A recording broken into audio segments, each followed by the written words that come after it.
যুদ্ধ এই শব্দটা শুনলেই আমাদের মাথায় কি আসে? ধ্বংস, তাই না? কিন্তু প্রযুক্তি এখন এই যুদ্ধের চেহারাটাই এমনভাবে বদলে দিচ্ছে যা আমরা হয়তো কখনো কল্পনাও করতে পারিনি।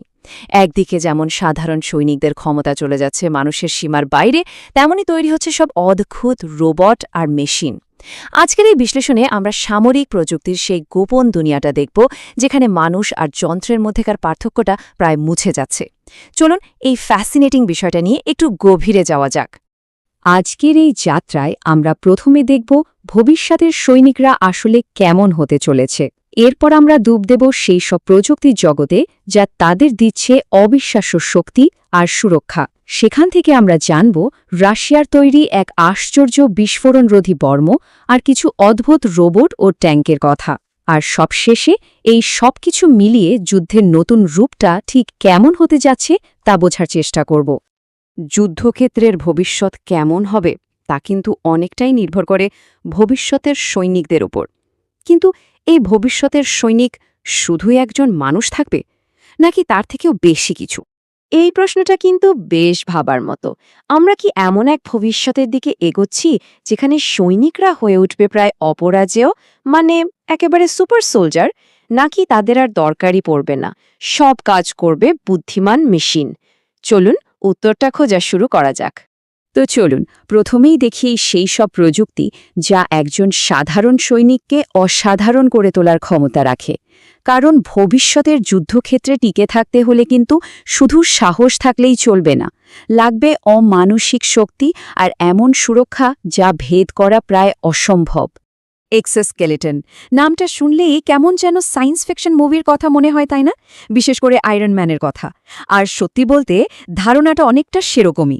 এটা আসলে ব্যাটারি দিয়ে চলে এমন একটা যন্ত্র যেটা একজন সৈনিক পড়তে পারে, আর পড়ার সাথে সাথে তার নিজের শক্তি বেড়ে যায় কয়েক গুণ।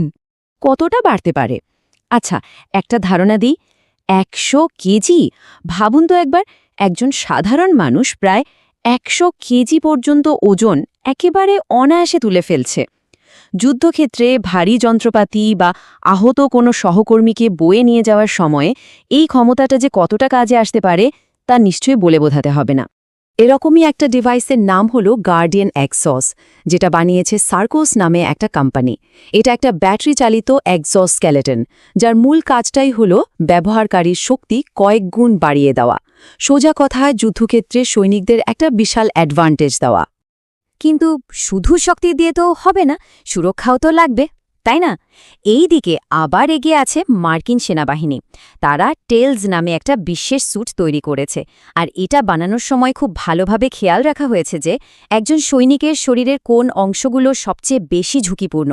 এমনকি এর হেলমেটে আছে সুপার নাইট ভিজন, মানে ঘুটঘুটে অন্ধকারেও টার্গেট খুঁজে বের করা কোনো ব্যাপারই না।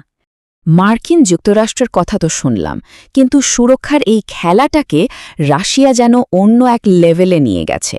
তারা এমন একটা বিস্ফোরণ রোধী বর্ম বানিয়েছে যা শুনলে মনে হবে কোনো সিনেমার গল্প বলছি।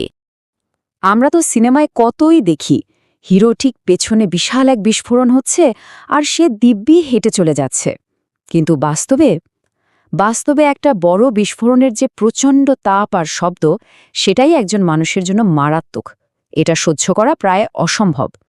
আর ঠিক এই অসম্ভবকেই সম্ভব করেছে রাশিয়ার এই প্রতিরক্ষামূলক স্যুট। নির্মাতারা যা দাবি করছেন তা এক কথায় অবিশ্বাস্য।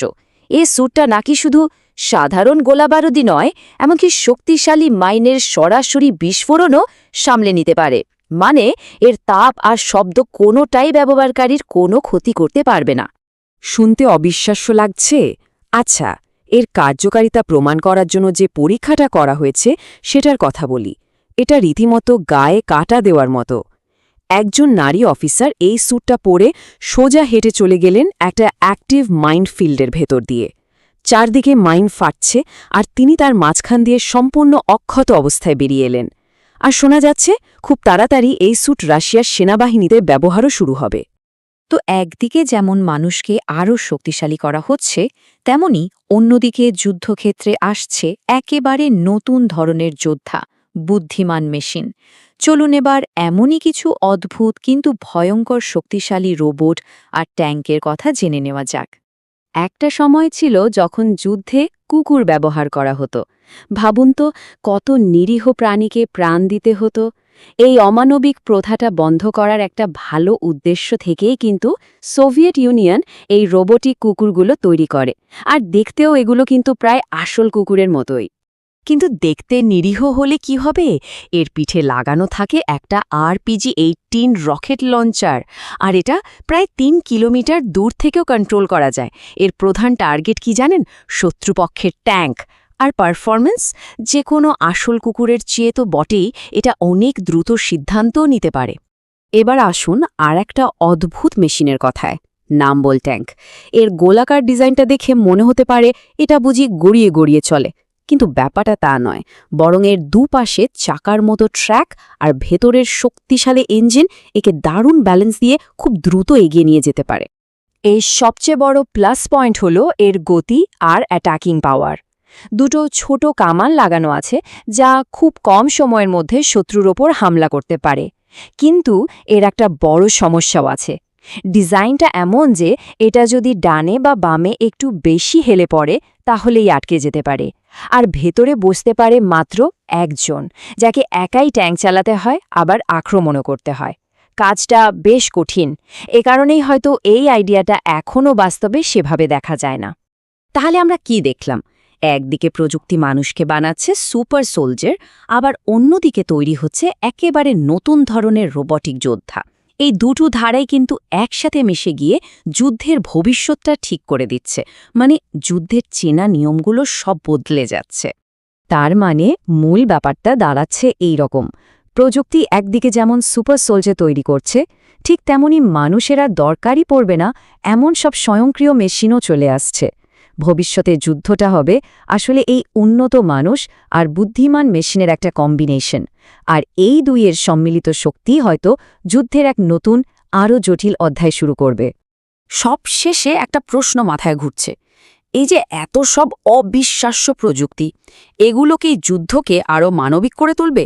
মানে ভুল বা হতাহতের সংখ্যা কমিয়ে আনবে, নাকি এর ভয়াবহতাকে এমন এক পর্যায়ে নিয়ে যাবে যা আমরা এখন হয়তো ভাবতেও পারছি না? উত্তরটা হয়তো সময় বলতে পারবে।